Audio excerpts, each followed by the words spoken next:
Hello and welcome to On the Clock, presented by WorkStream. If you care about hiring and retaining hourly employees, you're in the right place. I'm Daniel Blazer, and today I'm clocking in with Jonathan Lawrence, Recruitment Manager at Chick-fil-A Bush River Road in Columbia, South Carolina. Jonathan has been with Chick-fil-A for 14 years and is nicknamed the Relationship Guy because of all he does within his community. We discuss the importance of prioritizing customer service above all else, building an effective employee referral program, the many benefits of diversity, and more. Jonathan's also a member of our On the Clock community, and you're officially invited to join us as well.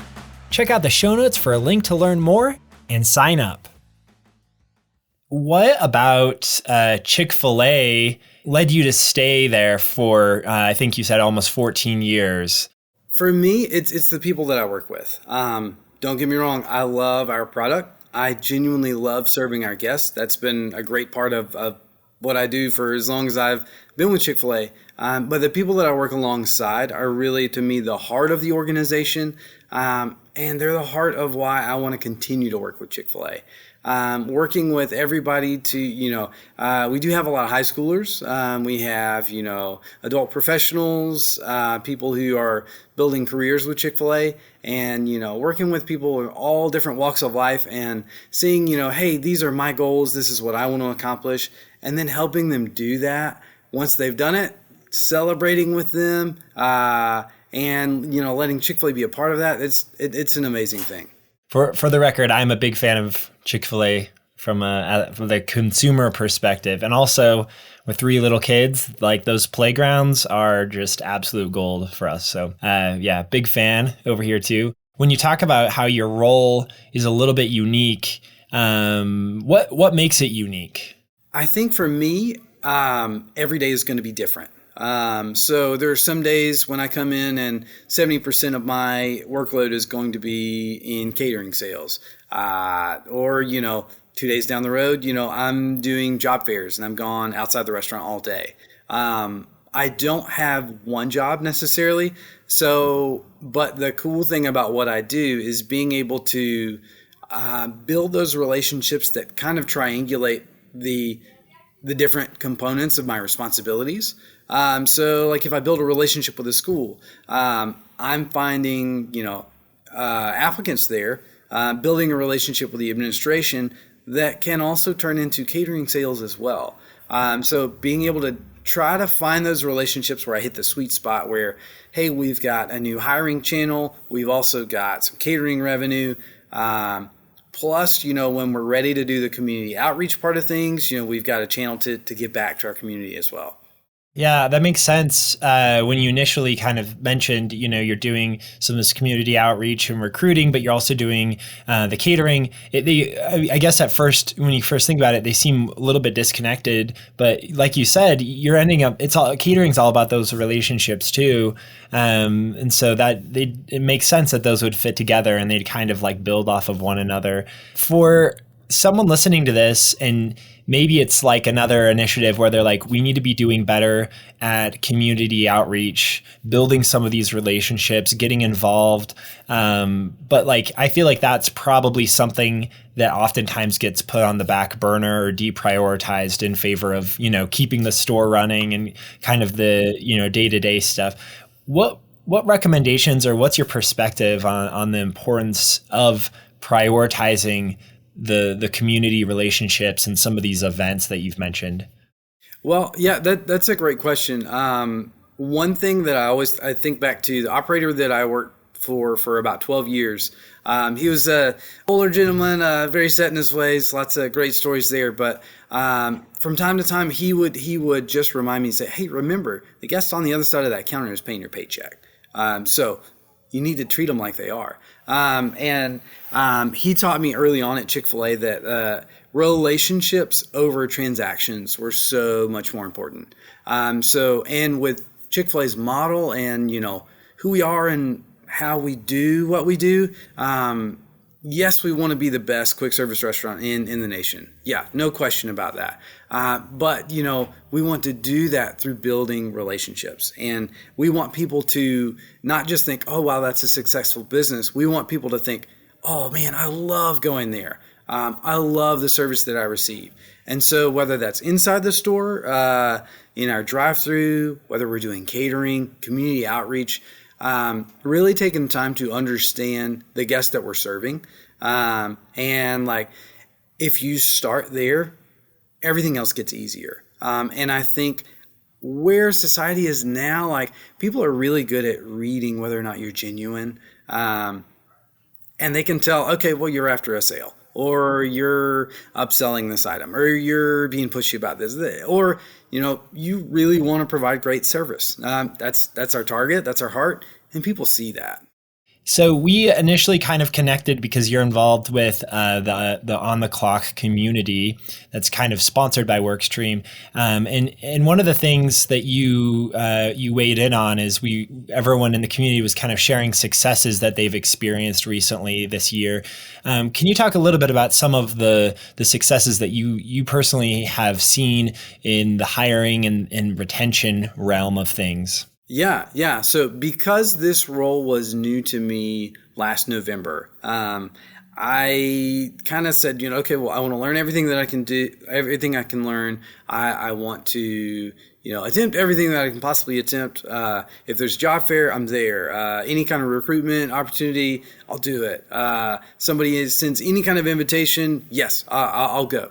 And so I feel like I've learned a lot in the past year.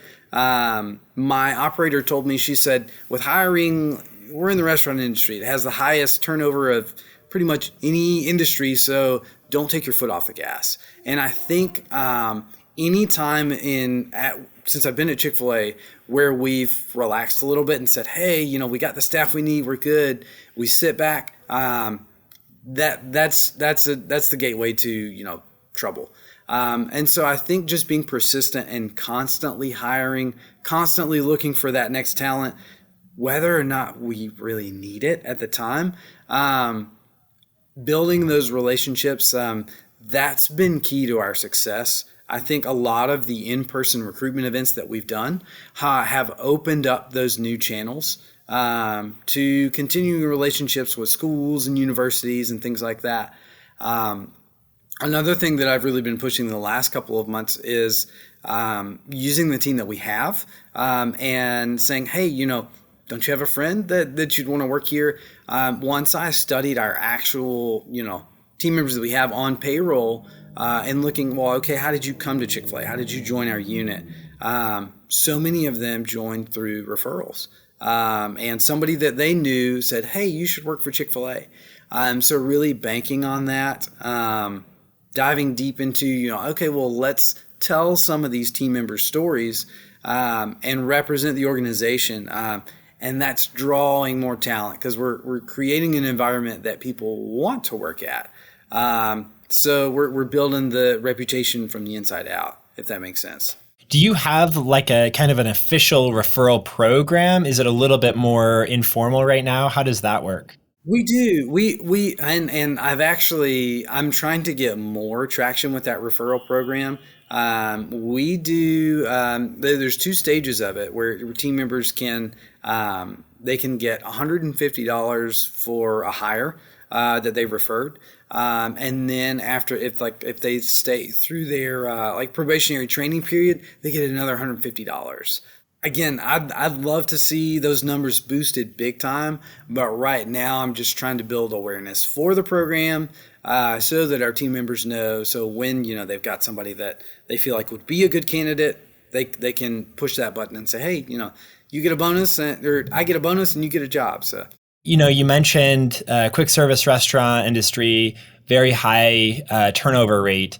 Are there a couple of things that you've done to try to improve retention within your team? Yeah. So this is one thing that's, I kind of take this personally. I never want to lose a team member, but, people leave the organization for lots of reasons. I never want to be the reason they're responsible for that. So I think one thing that I've done that has changed retention is being intentional with diversity, even from the recruitment stage, and say we need team members from all types of different backgrounds. That makes us stronger as a team. And I'm really proud of the diversity within our team. Not only because that's the right thing to do, but people, you're not going to work in a place where you can't see yourself. And so because so many different backgrounds are represented at our restaurant, I feel like I can honestly say, hey, we really are a job for everyone. Anyone could work here, and you can see that in the diversity within our team. I think that's opened doors for us with recruitment. Telling those team member stories and saying, hey, this is somebody like you. And having so many opportunities to do that, that has kind of lifted the ceiling on our recruitment efforts. Another thing that I've done, which, it's a very amateur thing for me. I've always liked writing, so I thought, if I can find a way to use that professionally, I've been interviewing and writing the stories of our team members. And it's a really simple blog format. But not only does that let our team, we know each other better, we're celebrating our own stories better. But that also, I can use that outside the restaurant as well. When I'm recruiting, I was meeting with one of our guys last week who I recruited him at a high school about a year ago. And just hearing from him, I said, do you feel like you're the same person that you were, before Chick-fil-A? And he said, man, and these are his words, so I can't take credit for it. But he said, I feel like the team that I've worked alongside has made me who I am. And so for me in recruitment and retention, I'm thinking that's what I want to be known for. I was heavily involved at the front end of his story. I don't work with him on a regular basis, but just being able to be a part of, a young man like that, and just say I've watched him grow. And I think being intentional about, not just making hires, but developing hires too. That's made the biggest difference. People want to stay where they can grow. There's so many dead-end jobs that, you feel like, okay, well, I'm spinning my wheels. You're not going to keep team members if every position you have feels like a dead end. There's so much value in kind of all the things you just shared, but definitely when you're talking about, team members being able to see opportunity, I'm sure they're looking, part of that is them looking at you and seeing that you've, stayed with the organization, you've been able to grow and take on new responsibilities. So I'm sure that's made an impact as well, which is cool. As it's kind of the time of year where we all look back a little bit and then we look forward and we make goal cycles for ourselves. And, we decide we want to focus on this instead of this. What would you say is the biggest change that you're going to make to your hiring strategy in the year to come? Yeah, that's a great question and something that I've been thinking about a lot the last few weeks. Like I said earlier, this past year I did everything. Every invitation I got, I was there. Every high school, every local college, job fairs, Department of the Workforce, that I was there for all of it. I think now with a little of that experience under my belt, I'm going to sit back and say, okay, well, was this event incredibly beneficial last year? So for me, I think I need to practice saying no and saying, okay, well, thank you for the invitation. I'm gonna spend my time in a different way. I'm gonna dig deeper on analysis. Okay, where am I getting my team members?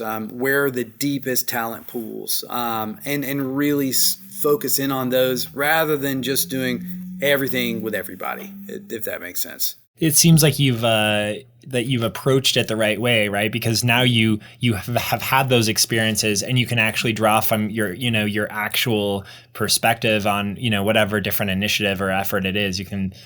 You're not just guessing, which I feel like is probably what a lot of us do, where we weigh opportunities and then we guess, but you actually have the real world experience to know what will be valuable. So if it's any consolation, I feel like most of the last year was guessing. And so maybe just a little less guessing. Yeah, that's fair. One other theme that, as I've been speaking with WorkStream customers, people in your similar shoes, there's kind of this theme of trying to shift hiring to be more proactive rather than what it often feels like, which is reactive. What would you recommend? Like if someone's listening to this and they're like, yes, I want to be more proactive rather than reactive. What would you recommend? Yeah, absolutely. Definitely take the proactive approach. It changes the way you do staffing for sure. For me, I would say determine what your ideal candidate looks like. Do some research and fit out that ideal candidate profile. Then, once you know what you're looking for, figure out where to find them. I think for me, one of the things that I've spent a lot of time doing this last year is playing the long game and investing deeply in the strategies and the recruitment channels that are the most beneficial for me. I think that's the advantage that I have going into my second year in this role. I think, the job market and what it means, to be in recruitment, that changes so frequently. And I think if you're not doing that research to really understand who's your best fit candidate, and then if you have that information, not pursuing them, there's no way you're going to get ahead. You're always going to be on the back foot.